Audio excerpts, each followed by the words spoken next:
I found out about the tattoo by accident, standing half-dressed in our bathroom, toothpaste foaming on my lip, when he lifted his shirt to scratch his ribs. There it was, half-faded and barely visible, my first name, looping and delicate, inked along his side.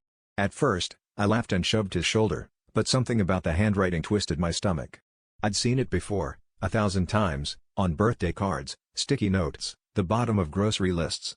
It was my mother's handwriting. I knew it the way you recognize your own reflection. I pressed him, hard, and he kept dodging, eyes bouncing everywhere but my face.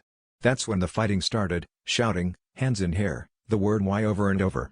He finally broke, voice shaking, telling me he'd gotten it years ago, before we ever met, because he thought it was beautiful.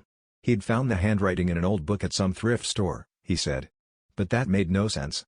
My mother's books never left her house, and her handwriting was unmistakable, weird little hearts over the eyes. I called him a liar, and he stormed out, slamming the door so hard the walls shook. That night I went to my mother's house, needing to see her, needing her to tell me there was some innocent explanation. She went pale the second I mentioned it, hands trembling as she set her mug down. She confessed, years ago, before I moved back to town, she'd had a fling. She never told me who, just that it was someone younger, someone she'd met at her art class.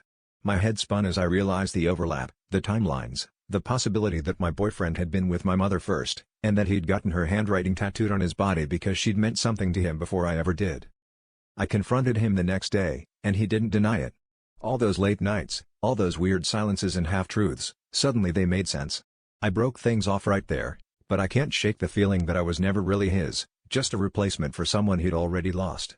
Now, every time I look at my own name, all I see is my mother's handwriting, and I can't decide if I'm more angry at her, at him, or at myself for never noticing the truth buried just beneath the skin.